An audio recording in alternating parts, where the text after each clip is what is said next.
Obodo Adazi enu n'okpuru obodo Anocha bụ ndị nke mejupụtara nyabụ ụzọ ọdịnala ha na iji wee cheta mmemme edemji ọhụrụ ha nke afọ abụ 2022. Nyabụ ihe mmemme bụ nke sara ọkụ n'oge eruru nyabụ ji ọhụrụ site n'aka ọtụtụ ime obodo dịgasị iche iche ka onye eze ọdịnala nke obodo ahụ bụ Igwe Alphonsus Okpalechelu gara n'ihu wee mejupụta nyabụ mmemme site n'ịwa nyabụ ji walie nye abụọ ma bụrụkwazị nke ha ruru ebe ahụ. Mmemme ndị a bụ nke emekwazị site n'aka ọtụtụ obodo dịgasị iche iche bụ nke enwere bụ ndị nke gbasokwara ya bụ usoro wee merube nke ha. Blessing Uchendu ya wetara anyị akụkọ etu o si wee gaa.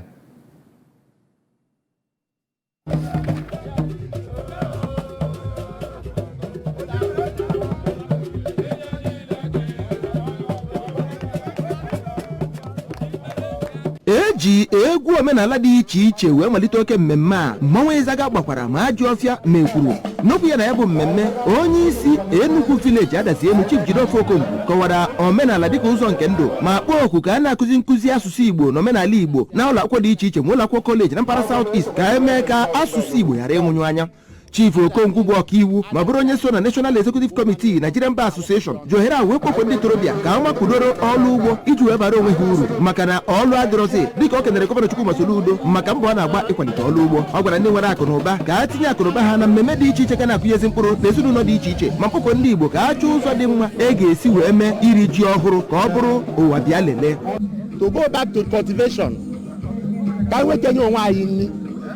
So when we surpluses, where so many agricultural products that they produce, hunger will lose. And when employment, and when they are working alone, so no one has to go marry mother. I know if I know, no matter by Mako, yes, no, man, I will cause obviously about 8 million, Butenka, Abapo America, Abapo UK, Abapo Union, to open a progress, they will come back. Onye nọ n'ọkọlọtọ otu PDP wee na-azọkwa ịnọchite anya ndụrụkọ ọfịa nchịkọ ọka na Anocha Federal Constituency na mmemme mapụta ga-eme n'afọ ọzọ. Prince Emeka Eze na nke YPP bụ Chief Chukwuemeka Eze Okonkwo ha abụọ bụ ndị bịara ya bụ mmemme mere ka amata na imerube mmemme iri ji ọhụrụ na-egosi omenala Igbo bụ nke si n'agbụrụ banye n'agbụrụ ma kpee ekpere ka udo na ịdịkọ n'otu na-achị n'Enugwu village Adazi enu. Mma na-asị ebe ọ bụ na fa awago ji na Chineke ya weta ezigbo ife n'obodo a. Obodo a emechi falie ji a oyi edo mkpụrụ obi fa doo anụ arụfa faya enwe ogologo ndụ ego ya abatakwa anị faya adị nlo ka fa wee kọkwa ji ọzọ maka agba ọfụ ife aka a na-ebesi na Josas bụ onye nwaanyị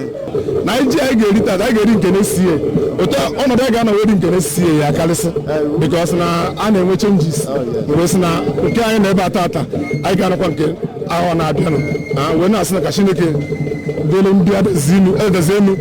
Enugwu village